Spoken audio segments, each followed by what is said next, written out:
Salve aventureira, salve aventureiro, bom dia. Eu sou o Kiral e hoje a gente vai falar um pouquinho sobre as Mega Dungeons, um pouquinho mais sobre o D&D OSR, né? E eu resolvi trazer esse tema que remete às origens do hobby. Quando o Gygax e o Arneson desenvolviam ainda o playtest do D&D antes do seu lançamento, a experiência envolvia explorar esse subterrâneo com o Castelo Blackmore e com o Greyhawk, que foram desenvolvidos praticamente todas as regras do primeiro Dungeons and Dragons nesse sistema de dungeon crawl. E a gente tem esse estilo até hoje, né? Essas mega dungeons, mega cidades. E o que, que é isso, né? Então, primeira coisa que a gente vai bater um papo aqui, trocar um XP, é por que mega dungeons, né? Quando eu comecei a jogar RPG, quando eu comecei não, mas no começo da minha experiência no hobby, eu experimentei as ruínas de Undermountain, né, do Forgotten Realms de AD&D segunda edição. Na época, inclusive, a gente jogava com a Rule Cyclopedia, né? O nosso DM tinha mais familiaridade com a Cyclopedia e a gente explorou boa parte dessa mega dungeon que tem diversos salões separados por andares e a gente explorou ela lá nos anos 90, né? E quais eram os principais desafios, né? Então, na verdade, a Mega Dungeon ela tem a ver com o estilo proposto de desafio. Então, um dos desafios bem comuns é a questão de localização, né? Você como jogador acostumar a se localizar nesse bioma, né? Nesse cenário, nesse ambiente hostil e que vai cada vez mais ficando profundo, cada vez mais distanciando da sua zona de segurança. Aprender a se localizar nesses labirintos que são essas mega dungeons faz parte do desafio. É muito comum você fazer o mapa, né? Você não ter o mapa em mão, o DM não apresentar o mapa, porque isso faz parte do desafio. Uma outra proposta bem legal é a gestão de recursos, né? Você sempre tem que fazer apostas, fazer escolhas. Então, a ração, a iluminação, né? A escuridão é um desafio. Então, você tem iluminação, qual é a fonte de iluminação?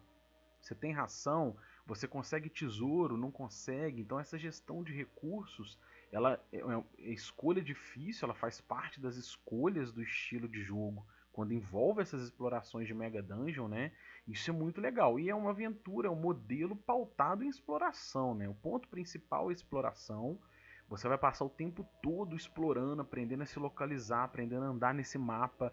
De repente, nesse lugar é cheio de armadilhas, de repente é cheio de civilizações que tem ali vivendo nesse lugar. Pode ser uma caverna natural, como aprender a se localizar, movimentar ali, né? Então a exploração é pautado por exploração o jogo, né? E em alguns casos eu coloquei aqui interrogação a interação social, porque ele pode ter muita interação social, se existir muitas civilizações, muita cultura no submundo, mas pode ser que ele tenha menos, né?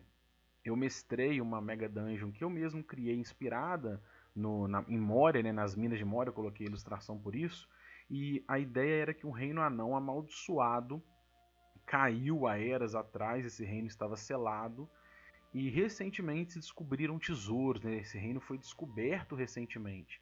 Então, como era um reino caído e que os anões foram todos transformados em desmortos, né, nos undeads, você tinha muito pouca interação social. Até tinha, porque existia um nicho que selou lá no submundo, ainda de anões que sobreviviam ali selados, né? Existia alguma civilização ali. Mas a interação social ela pode estar recheada ou não, mas eu gosto de explorar também a interação social nessa parte. Então, é uma coisa que a gente pode sempre pensar, né? De uma forma geral, eu falei no vídeo anterior, a OSR é recheada de decisões difíceis e ali você quer colocar esse bioma hostil, esse cenário hostil e pautar o jogo por decisões difíceis, né?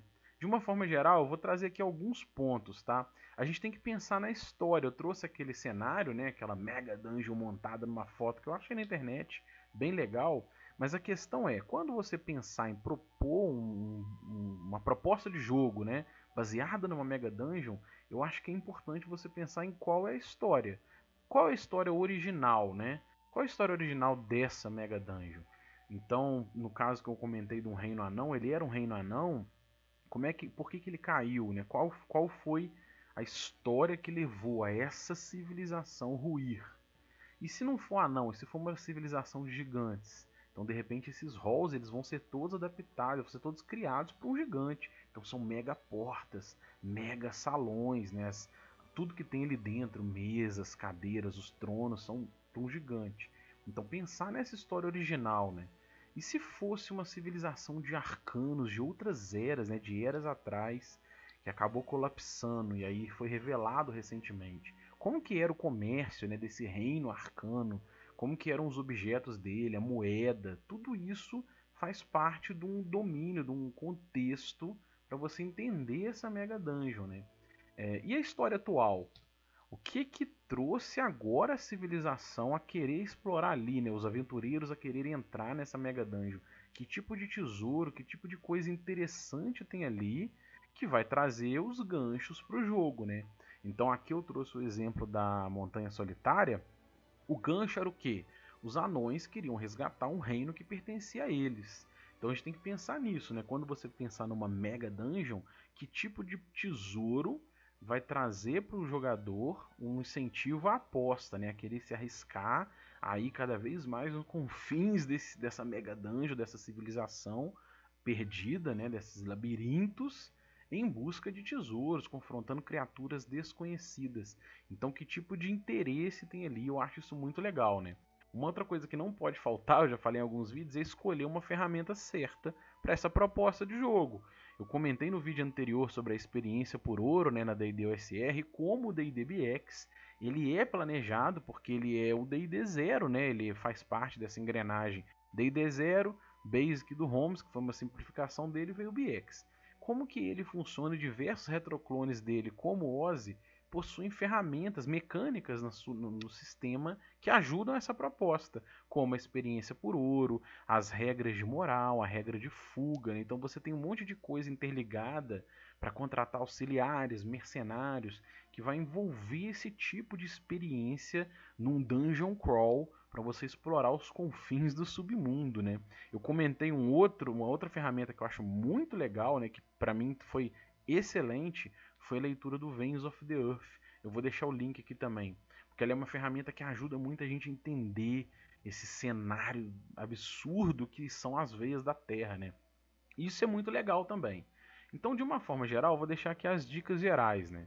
As dicas gerais, se você quer propor esse tipo de desafio, você quer jogar esse tipo de desafio, vocês juntos querem experimentar a proposta de explorar Mega Dungeons, o que a gente tem de dica geral?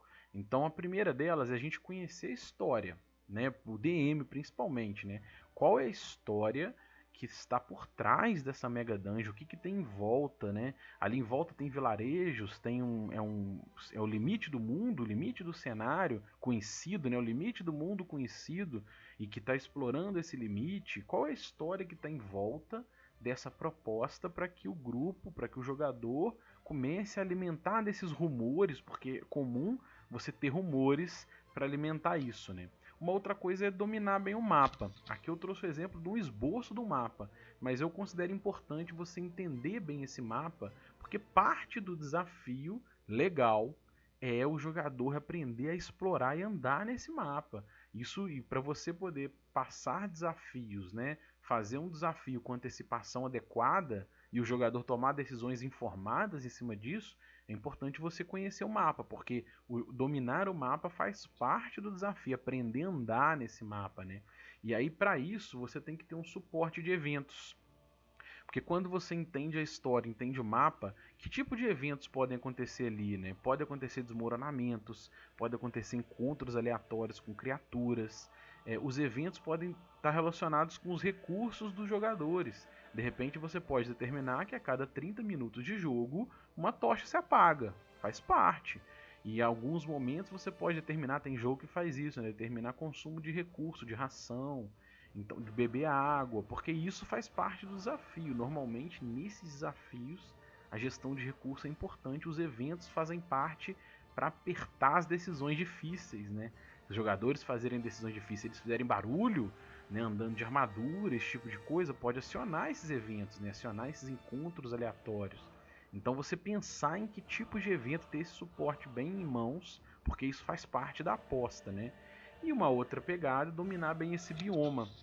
Que tipo de criatura habita ali? Existem civilizações conflituosas ali? Existem organizações vivendo ali nesse submundo?